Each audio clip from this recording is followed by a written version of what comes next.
It was a Tuesday night. Just as I was about to crack open a beer and pull my couch, the phone rang. I wasn't expecting a call, least of all from the cemetery where I had been working for over a year.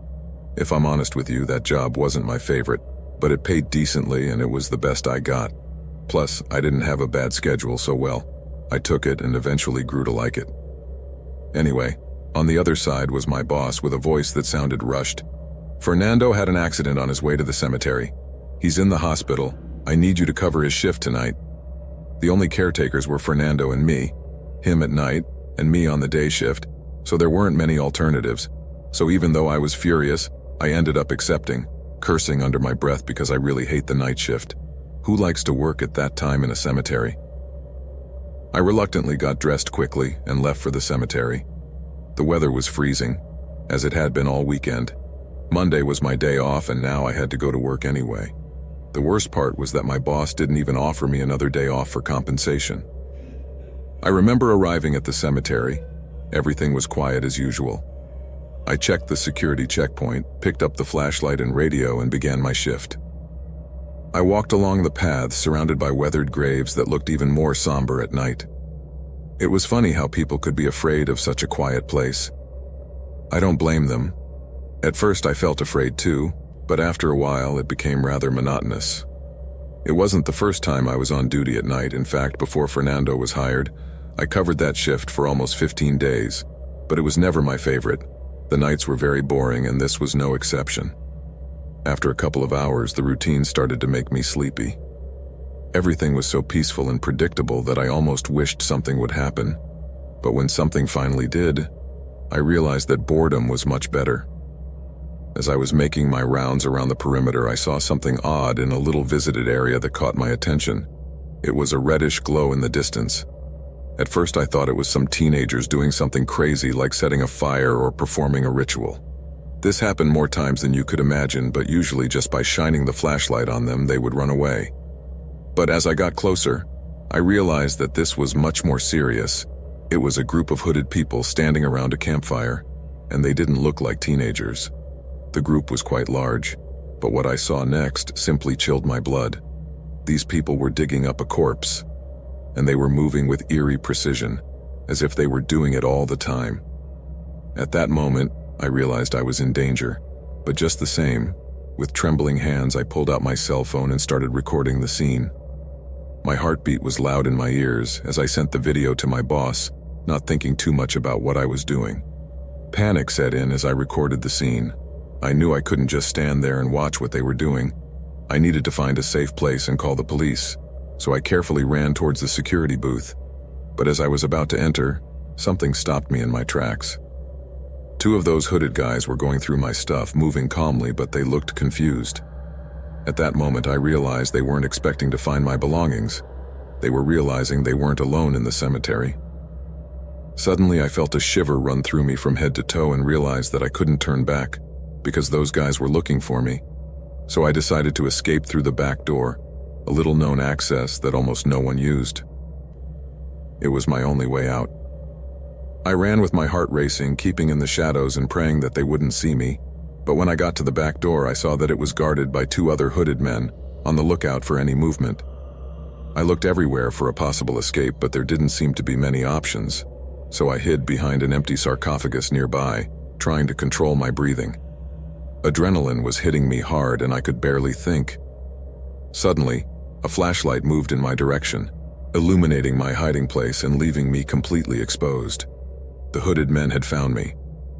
At that moment, I didn't think, I just reacted. I simply jumped up and rammed the guy with the flashlight, hitting him in the face hard, and then ran away aimlessly in complete panic. The hooded guys were yelling something, but I didn't stop to listen. I could feel their footsteps behind me chasing me, but desperation gave me a speed I didn't know I had. But I was far from losing them, and clearly I couldn't run forever. However, as I was running between the tombstones like crazy trying to lose these guys, I managed to see the cemetery wall in the distance. Luckily, this was the lowest of them all, but it was still quite high. Nevertheless, I knew that if I managed to reach it, I could try to jump over and escape. With that in mind, I ran with all my might to try to reach that wall and escape a beating or certain death, because I knew that if I didn't make it, it was unquestionably the end of me. When I reached the wall, I jumped as high as I could. For a moment I felt I had made it, but I only managed to grab hold of the edge. I didn't have enough momentum to climb. That's when I felt a hand grab my ankle and pull me down. I screamed and kicked with all my might to free myself, but more hands joined the struggle, and in an instant, I was on the ground, completely surrounded. I tried to strike, but there were too many of them. Then I felt several blows to my head and the rest of my body. I started screaming and kicking in desperation, but one of them covered my mouth while the rest of them dragged me through the cemetery. Before I knew it, the hooded men had taken me to the center of their ritual. The air was permeated with the smell of smoke and, worst of all, something putrid. I was too dazed and my consciousness came and went, but at one point I looked around and could make out the cult leader among the mob, his face hidden under a hood, but I could feel his gaze fixed on me. I was bound hand and foot, unable to move. I felt weak, confused, and terrified. But just when I thought it couldn't get any worse, I was led towards a pit, where there was an open sarcophagus, and at the sight of it my stomach churned. Inside was a corpse in a horrible state, the flesh hanging in strips from the bones, and the smell was really unbearable.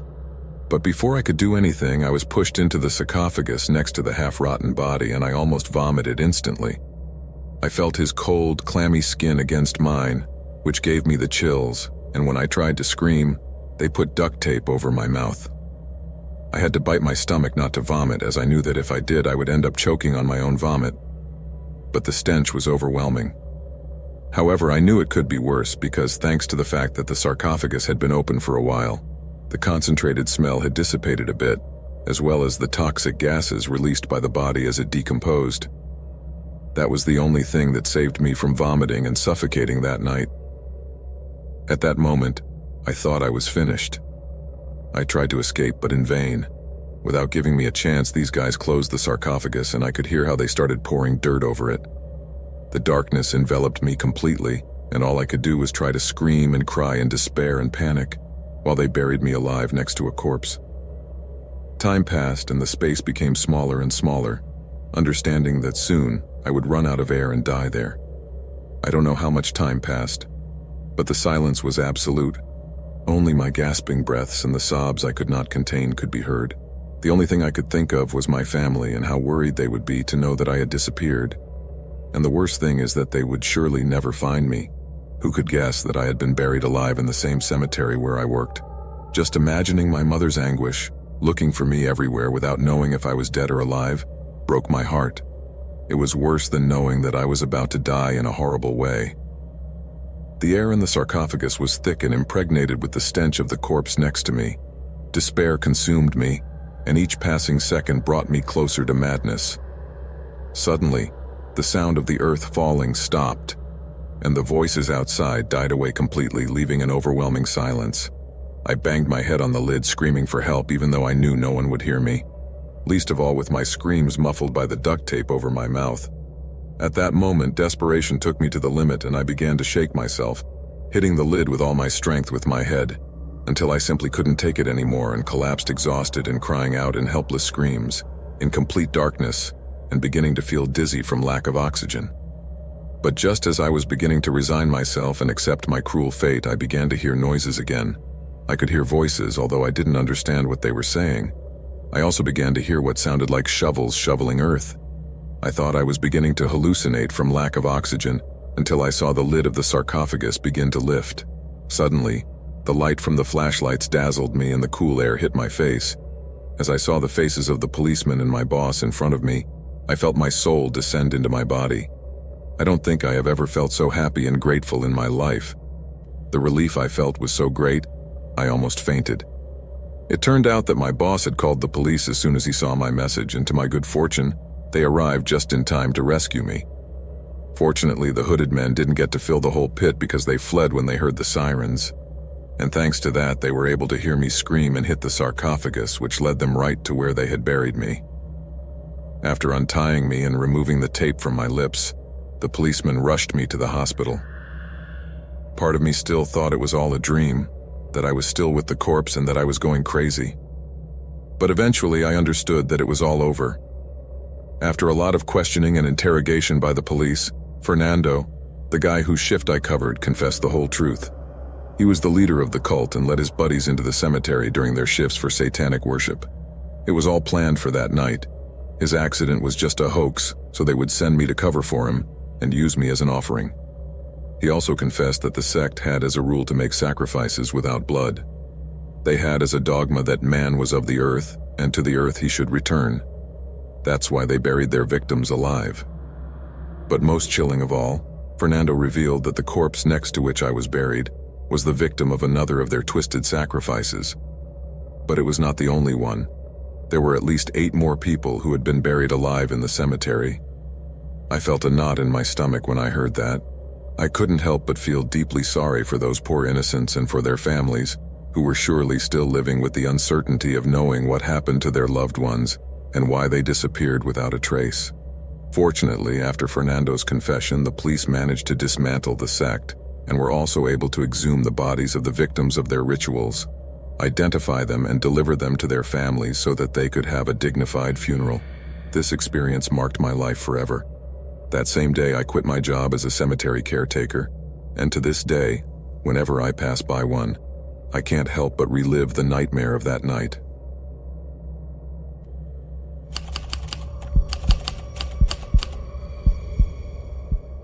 It is a fact that not everyone has the same luck when it comes to getting a job. That is, the job market is super wide and full of opportunities for young people who are in college and looking to succeed.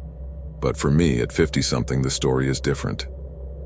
My name is Benjamin, and I am 52 years old.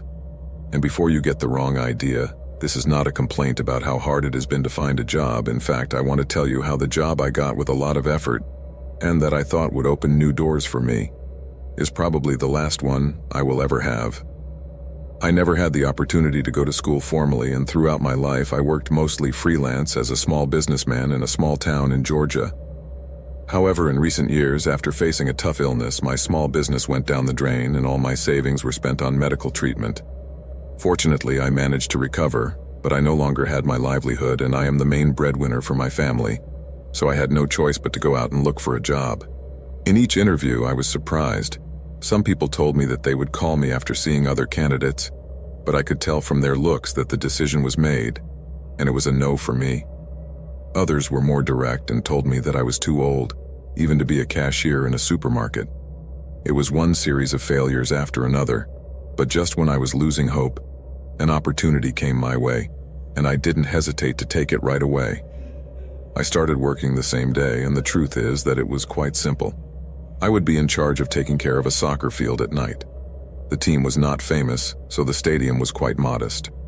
Normally in jobs, people usually ignore me or talk to me grudgingly, but here everything was different. Everyone from the president to the players treated me like part of the family. It was a great atmosphere and I felt great at first. But then I discovered something that changed things completely. Although during the day everything was warm and friendly, the locker room was old and empty, and it had a weird, almost creepy feel to it.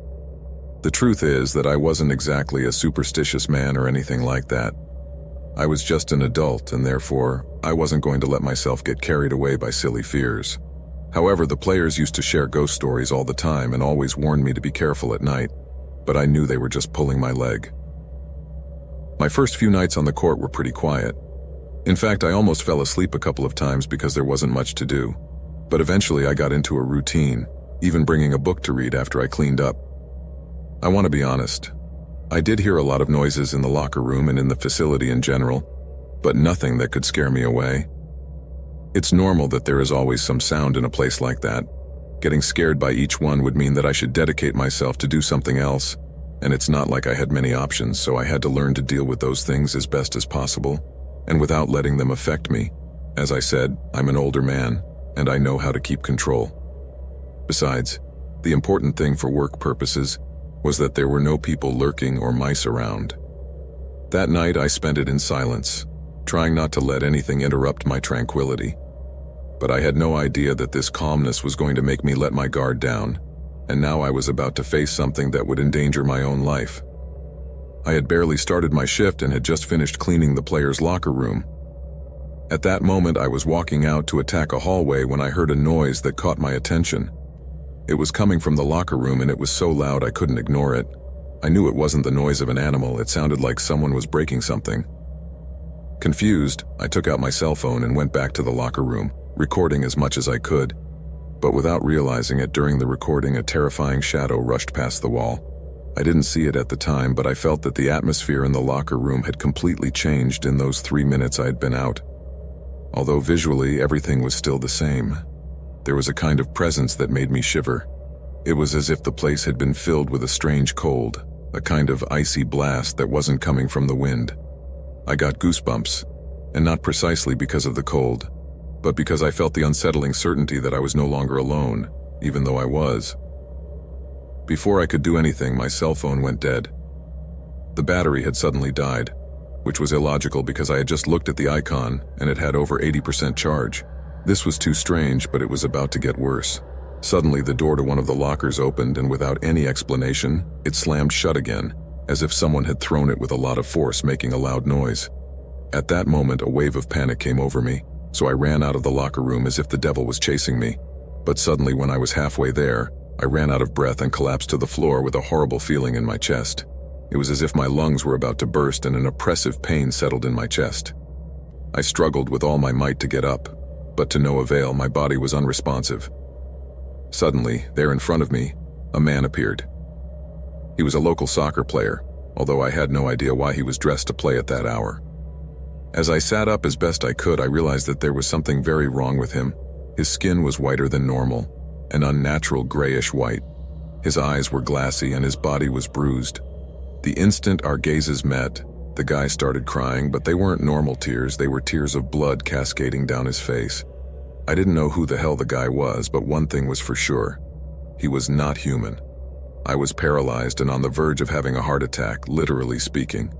The tightness I felt in my chest intensified and my breathing was out of control. As I tried to catch my breath, I tried to run away again, but he grabbed me by the neck with one hand and lifted me off the ground. He looked at me with an expression of despair and sadness that I couldn't decipher and started screaming like crazy. "Help me, please don't leave me here. I didn't ask for this, I'm married, I have a 3-year-old son. It can't end like this. Please help me." At first I felt overwhelming fear, but somehow I felt sorry for him. It was a mix between terror and pity that I can't describe.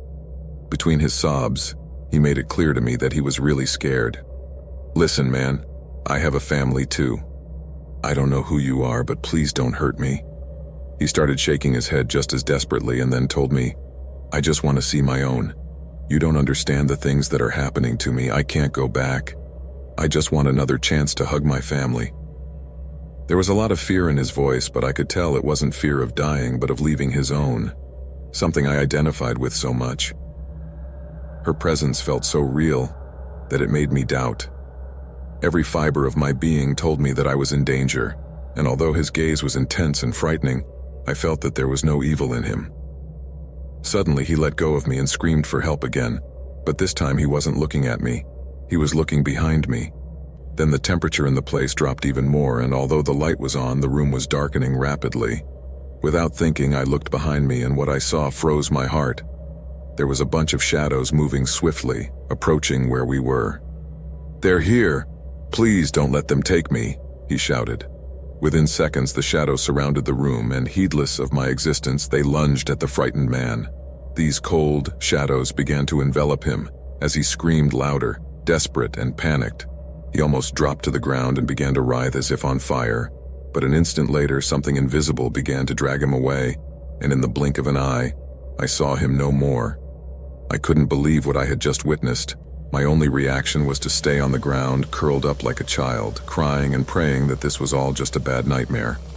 I had to gather all my strength to stand up, and as soon as I did, I ran out of the place again with the pain still squeezing my chest, so instead of driving home, I went straight to the nearest hospital, with the image of that terrified boy very fresh in my head. And I begged God that at least I would be allowed to get home to hug my loved ones. Fortunately, I made it to the hospital, and when the doctors attended to me, they ruled out that I was having a heart attack or anything related to my heart. Gradually, I started to feel better after that, and the pain gradually disappeared. I had all the appropriate tests, and everything seemed to be in order. Then the doctor told me that what I had experienced was probably a panic attack, and asked me if I had been through any high-stress situations recently, if he only knew. I didn't tell him anything about what I had just experienced, just that I had had a lot of work, so he sent me some muscle relaxants and suggested I get some rest, then I went home. When I arrived, my family was surprised that I was there so soon. But I couldn't articulate a word. I just hugged them tightly and started crying. I didn't even respond when they asked me what was wrong. They just let me be in their arms, and that was all I needed at that moment. The next day, I decided to quit. And when I told the club president everything I had been through, at first he thought it was a practical joke, something the players would have organized. But when I told him about the man, his expression changed. It turns out that this guy had been a player at the club since its inception, though few remembered him. Apparently, he was going through a severe depression and had made the decision to take his own life, leaving his wife alone with their then 3-year-old little boy. The president, after listening to my story, confessed to me that the night before, a man had called his office asking for help and seemed very desperate, but when he went out to look, there was no one there. He accepted my resignation without question and told me that he hoped that the man was now in a better place and had found peace. With some bitterness, I was left thinking that by the look of those shadows that took him away, I did not believe that the peace I was looking for was possible. I could never forget that man. I still think of him almost every day, and whenever I can, I say a prayer for his soul, that he may truly transcend and find peace.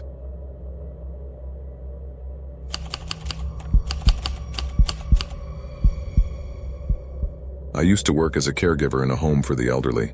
Caring for these people can be a seesaw between hectic and sad, especially seeing them in their last moments, wondering about their relatives who hardly ever visit them, something that made my heart ache. My boss always told me not to get too attached to the patients because in the end that could hurt a lot when it was their time to leave, and that was inevitable, but the truth is I have always been quite empathetic. Once a new patient named Alba arrived. She was 75 years old and suffered from dementia. In the nursing home, the more complicated patients have caregivers assigned to them, and that's where Oliver came in. Oliver was the former manager of the place, and he had a rather peculiar personality. First of all, his appearance was not the most pleasant. He was a scruffy and rough-looking guy. Besides, he used to smoke a lot and always smelled of cigarettes. But not only that, he had a reputation for being a very heavy and rude person. Even other employees and even the patients themselves used to avoid him. I heard rumors that he was especially rude to newcomers. So being new to the team, I was already a bit anxious. That's why when I was assigned to work under his supervision before Alba's arrival, I almost had a heart attack. That day, Oliver called me into his office. "May I come in, sir?" I asked. "Don't waste your time, come in at once," he snapped at me. As I entered, he looked me up and down, and that sent shivers down my spine. His intense stare made maintaining eye contact super uncomfortable, so I tried to disguise my nerves as best I could. "So you're the new girl, huh? Well, at least you're not ugly." Her suggestive tone was pretty clear, but since I was new to the job, I decided to keep quiet. It wasn't the first time I'd heard comments like that, so I just ignored it. Oliver handed me Alba's file and explained what I had to do each day, and as I listened to the very long list of assignments, I realized that he was there to relax while I did the work of 2 people at once. It was clearly abuse on his part, but in the end I didn't mind too much because Alba turned out to be a very sweet person and probably the easiest patient to take care of. She never made a fuss because she barely remembered what she wanted. He would wake her up, help her bathe, feed her, and even read her stories to put her to sleep. She didn't remember my name, but after a week she began to recognize my face. One day, while bathing her, I saw that she had bruises on her wrists, which worried me quite a bit, as I was sure she couldn't have done that on her own. I decided to talk to Oliver first before escalating the issue. As I entered his office, I saw him sitting with Marcella, another caregiver, smiling at her with that typical disturbing smile he had. But when I saw her frightened face that gradually relaxed, I understood that whatever was going on in there had probably scared her as much as it did me. "What do you want?" he asked me dryly. "I can see you're busy, but I need to talk to you about Alba," I told him. His expression changed immediately upon hearing her name, reddening with anger. Truthfully, I hadn't expected that reaction. Then she looked at Marcella and then toward the door, and she shot out as if she had received a distress signal. "Alba has bruises on her wrists. I think someone did that to her," I blurted out. "That's nothing. Sometimes they get restless and need to be accommodated," he replied, and I was speechless.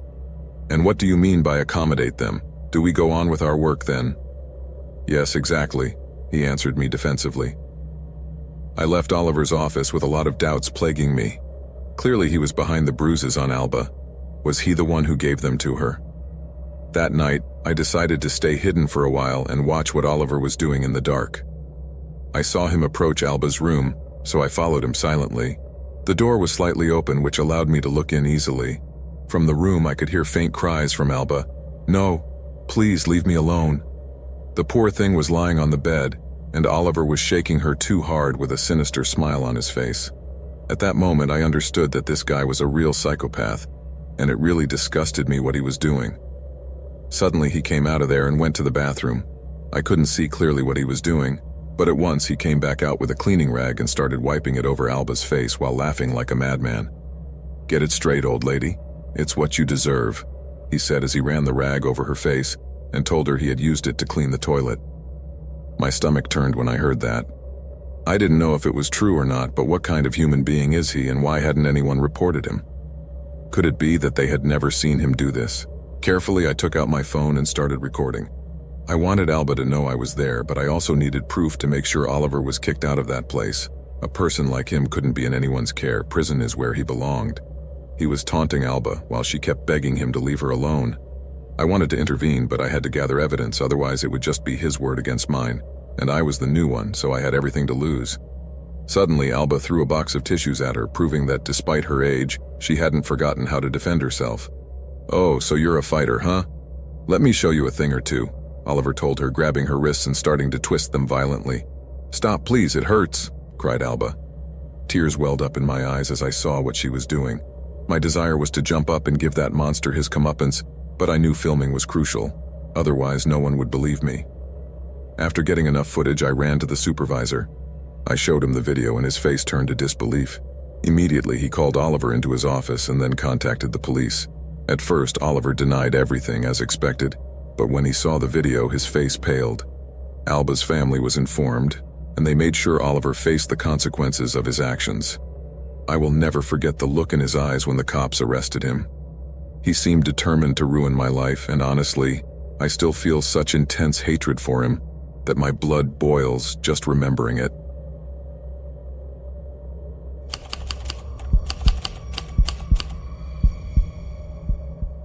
My name is Kevin, I'm 21 years old, and this happened to me when I worked in customer service at a call center. My job was basically to make sure all the customers had internet, because they called us all the time when there was an outage. To be honest, the service my company offered was a complete disaster, so we received a lot of complaints on a daily basis. When I started there, about 5 months ago, I didn't care about days off or overtime. I just needed the money. I agreed to work weekends, which are the best paid, and I even volunteered to do the night shift. I liked being paid more for those hours, and truth be told, I was quite comfortable. I knew that most of the complaints came during the day, so working at night meant less stress. Plus, a lot of the calls were from bored teenagers or people who had had a few beers and didn't even know how to turn on the internet. On that note, working at night was much less stressful than during the day, but the downside was that I had to leave a little late, and that was a bummer. However, I adapted quickly. Everything was going great. I was having fun at work, until one day, everything went wrong. We usually leave at 11 p.m., and being Friday, I was counting the minutes to leave. But just before I was about to leave, the computer phone rang. On the other end was an older man, and, according to our rules, we can't hang up until we solve his problem, so I was stuck. That call dragged on for over half an hour, and frustration was all over me. By the time I managed to resolve the issue and shut down the system, the lights were out and all my colleagues had left. So I was the last man standing that day. I left the office feeling a little happy that I was finally leaving, but suddenly I was confronted with a funny smell. It was like a burning smell, but there was no smoke to be seen. Normally I would have started to investigate where it was coming from, but at that instant I knew something was not right, because in addition to the smell there was a kind of strange pressure in the air, and I started to feel a little dizzy, as if I was getting sick. The truth is that I just wanted to get out of there fast, so I walked down the hallway towards the elevator that would take me to the parking lot, but something caught my attention. Halfway down, I saw that the elevator was open and the lights were on. I thought maybe someone had called it and taken off down the stairs, but that idea faded fast. As I got closer, my skin began to bristle and an empty feeling settled in my stomach. Inside the elevator, there was a strange silhouette staring at me. It was clearly a man, and although he was trying to hide, he wasn't quite succeeding. He was completely naked, and I could tell he had some kind of mental problem. My instinct told me it was best to get out of there, so I decided to divert my path and head for the warehouse office. I wasn't sure if there was anyone left there, but sometimes the workers stayed a few minutes longer and I needed company to go to the parking lot. As I walked, a bright light caught my attention, and the strong smell that had been making me dizzy intensified. Despite the fear I felt for that guy in the elevator, I couldn't help but think that the atmosphere was becoming more and more suffocating. It was as if I was trapped in some sort of nightmare that was getting more intense with every second. Somehow, my instinct was screaming at me that I had to get away from that light, but I didn't know where to go. The truth is that my mind was in denial, trying to explain why everything felt so strange to me and why all of this made me feel so bad. As I looked more closely, I saw about 10 people around. I recognized 3 of the warehouse employees who were dressed very extravagantly, laughing and dancing in front of a decapitated chicken lying on the floor. 2 guys were completely naked, full of paints on their bodies, and they were looking at each other, touching their faces and copying each other's movements as if they were 2 sides of the same coin. At that moment, a deep fear came over me and I felt my blood run cold. I'm not the type to believe in supernatural things, but there was something that gave me a bad feeling. I knew that those warehouse employees were not exactly friendly people. On the contrary, they had a reputation for being troublemakers who got into fights for fun and did not hesitate to threaten those nearby. I was convinced that they were not going to be very happy to see me there, witnessing whatever it was they were doing. I was starting to get desperate. I wanted to run away and act like I hadn't seen anything, but my body was so tense that as I took a crooked step, I hit a shelf. "Damn it," I muttered. Adrenaline made me desperate, and without another thought, I ran toward the elevator, seeking the safety of the lights and the sound of the music in that small space. This seemed to be the only place that wasn't crazy on this night. Once I got in, I quickly pressed the parking button, but then I noticed that the doors wouldn't close. A hand was stopping them, and suddenly a face appeared, peering through the crack. It was the same weird guy as before, a scruffy, middle-aged man with a macabre smile. He stared at me, and before I could do anything, he started spitting at me while laughing loudly. This action took me completely by surprise. I was both terrified and disgusted, and my only reaction was to drop to the ground like a stepping stone and scream like there was no tomorrow. I felt all my joints ache, and my eyes burned from closing them so tightly. At that moment, I was at the mercy of whatever was going to happen to me, but suddenly that laughter was suddenly cut off, and then transformed into uncontrollable screams, while the madman started kicking the side of the elevator, unleashing all his rage. At that moment, in a burst of bravery, or perhaps a product of panic, I managed to reach the button that closed the doors, and this time it worked. As they closed and the man walked away, now looking bored, it was at that moment that I saw eyes in the distance watching me. I couldn't tell if it was a stranger or one of the warehouse staff, but in the light of the elevator, they were definitely watching me. If it was one of the employees, I'm sure they would have recognized me. A lot of questions flooded my mind as I ran to my car and bolted out of that place. From that day on, everything changed in my work routine. I started noticing the warehouse guys always looking through the big window that overlooked our office. I could swear they paid more attention to me than to the rest of my coworkers, and that feeling that sooner or later they would do something to me had me in total paranoia. A few days later, I decided I had had enough. I decided to quit my job. But not only that, I also packed my bags to move to another city and never come back. A few months went by and everything was going great in the coastal city where I went. I had found a new job in a warehouse, and although I wasn't earning as well as my old job, it was a good start. But one day, when I returned home, I found a message on my door that chilled my blood. "It doesn't matter where you go, we're watching you." I was completely terrified, and that same day, I decided to go to the police, take the note, and tell them everything I had experienced that night, no matter how crazy it was. However, not having any proof, there was very little they could do. There was also no one I could report it directly to, so the only thing I could think of to do was to pack again. But this time, I decided to put a lot more ground to rest, so I packed up my things and went back to my native Canada with my parents, and here I have been ever since. I don't know if these guys were really dangerous or not, but I wasn't going to stick around to find out. I never got another message, so I guess I'm off their radar. Don't ask me what all the craziness was about that night, because I don't have an answer for that myself. Even today I remember it as a bad dream, but it wasn't. Of that I'm more than sure. So if any of you have any ideas, please let me know.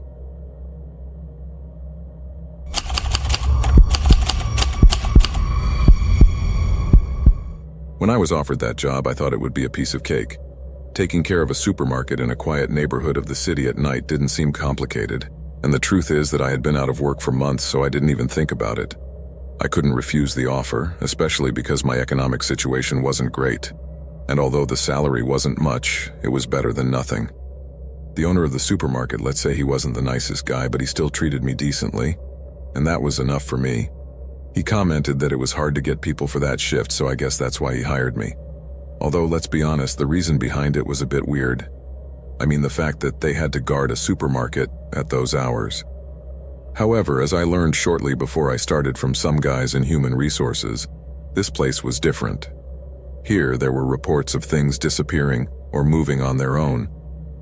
The owner didn't want to look for weird answers or anything like that. He was convinced it was all a human hand, and truth be told, I don't blame him. I thought so too, until this experience changed my mind. My job was simply to walk around the place, make sure no thieves or vandals came in, and make rounds every hour. It was that easy, or so I thought. The first night started out smoothly. I arrived around 10, just as the last employee was leaving, so the owner handed me the keys and showed me around the place quickly. It wasn't very big, about 5 rows of shelves, a housewares section, and the checkout. Everything looked in order, so I turned on my flashlight and began my first tour, checking every nook and cranny to be sure everything was in its place. I finished and started going around and around again. Apparently, whoever was causing trouble stopped every time he saw a guard, so I thought that night would be quiet. But then, out of nowhere, I started to hear laughter. It wasn't normal laughter. It sounded childish, like a child's. At first, I thought I was just hearing things that was just my mind playing tricks on me, since I wasn't used to being awake so late. So I assumed it would be that, but the laughter wouldn't stop. At first it was soft, but over time it got louder and more persistent, coming from the toy section, an area I had already checked a couple of times. At that point, I turned off my flashlight and stood silently, trying to find where the sound was coming from. But the laughter faded for an instant, leaving me in even more eerie darkness. Just when I thought I was making it up, I heard something fall from one of the shelves, breaking the silence. It was a toy, a small, worn-out stuffed animal that had fallen from where it was for no apparent reason. I went to grab it immediately, examined it and saw nothing unusual about it, so I put it back in its place. But as I walked away, the stuffed animal fell again, this time without touching the shelf. And again, I heard that laugh, this time so close that it felt like someone was right behind me. I quickly turned on the flashlight and spun around, expecting to see someone there, but there was only an empty hallway. My head was trying to find a logical reason for what had just happened, but nothing made sense. I went down to pick up the stuffed animal, but this time I felt something weird on my back, as if someone or something was watching me. Hoping I was wrong, I tried to ignore the feeling and put the stuffed animal back in its place. I couldn't let fear get the better of me. I must have been impressed by all those stories I had heard, and if I let myself get carried away, that night would turn into a real disaster. As I wandered the halls, the sounds intensified. That soft laughter turned into a burst of laughter, echoing off the walls and shelves, as if the supermarket itself was mocking me. The toys began to move as if someone was shaking them and then stopped. But from one moment to the next, these toys seemed to take on a life of their own. At first they were small things like a cart that fell over and started rolling across the floor slowly, and a ball that bounced once before stopping. But then I began to notice that the dolls were turning their heads toward me one by one, staring at me. At that moment, the laughter became unbearable. A chorus of children's voices began to fill the air, making it heavy and suffocating. I tried to calm myself, repeating to myself that there was nothing to worry about, but every time I did, something else strange happened. A shelf would shake, a stuffed animal would fall to the floor, and electronic toys would start to flicker on their own. It was as if the supermarket was coming to life, taunting me. "What kind of madness is this?" I muttered as my head spun around looking for answers. I couldn't ignore it anymore, so I decided to leave the toy section and head for the front door. I needed air to get out of there even for a moment. But as I reached the entrance, the door that should have been locked was open. Suddenly I saw a finger peeking out from behind it and a monstrous face staring back at me. I didn't know what to do, so I acted on instinct and closed the door, making sure it couldn't be opened again. However, as I turned around to go back to the main aisle, I felt a pressure in my chest, as if something was crushing me. The aisles now seemed longer than I remembered, and I found it hard to breathe. I was starting to panic, and now I knew I couldn't stay in that supermarket for another second, but leaving terrified me. This place had become a nightmare. At that point, I panicked and ran to the manager's office, a small room at the end of a hallway. I locked myself in there, closed the door, and leaned against it, trying to calm down. Outside, the sounds continued, but now they seemed more distant, as if they had understood I was hiding and were waiting for me to come out. I turned on the security camera, and to my surprise, the screen showed only static. There was nothing recorded, no image. I was completely alone. I tried to calm my breathing. I knew I couldn't stay in the office forever. Eventually, I would have to go out and face whatever was lurking. So I decided that the first thing to do was to get out of the place as quickly as possible. I opened the door slowly, peeking my head out to make sure the hallway was clear. Luckily, there was nothing, not a sound. The supermarket seemed to have returned to normal, as if nothing had happened. That gave me some respite, but still, I didn't want to linger a second longer. I ran towards the main exit, my only hope to escape from that bad dream. But just before I got there, I saw him. At first, I thought my eyes were playing tricks on me, but it was real. A tall, dark figure stood at the end of the hallway, blocking my path. It was gigantic, over 2 meters, with very pale skin. It was a deathly white that glowed. This figure had no clothes, and its body was completely smooth, as if it had never had any distinguishing features. Most chilling was its face, or what it once was. It had a grotesquely wide grin with sharp teeth that gleamed in the gloom, and its eyes were ravenous black holes, which seemed to absorb what little light was left in the place. That thing didn't move. It just stood there, staring at me. I couldn't breathe. I felt like my heart was going to burst at any moment from the fear I felt. I tried to move back, but my legs didn't respond. I was paralyzed, trapped by that gaze that seemed to be taken from hell itself. Finally, the figure began to move, advancing slowly as if it had all the time in the world. I don't know how I managed it, but I found the strength to turn on my heels and run towards the manager's office. I just wanted to get away from that thing, but as I ran, I felt its presence stalking me, getting closer and closer, as if it was one step behind me. I finally reached the office and slammed the door shut, throwing myself against it to block it with all my weight. All I remember afterwards is clinging to the door as that being pounded on it from the other side, silently and with terrifying force. At that moment, my life became a nightmare. I never knew how I escaped from there, because my mind became a blur of distorted images of terror and despair. I only remember that when the sun came up, they found me trembling on the sidewalk in front of the supermarket, absolutely terrified and in shock. I couldn't explain to them what had happened because I didn't understand it myself. The owner of the place tried to question me, but I couldn't articulate a single word. I simply walked away without looking back, leaving my flashlight and what little dignity I had left. I never went near that supermarket again and never crossed that street again. The following days were hellish. I couldn't sleep. I couldn't eat. I quit my job, obviously, and then I left the city and moved as far away as possible. Maybe you think I'm exaggerating, but if you had seen and experienced what I had, you would have left there too.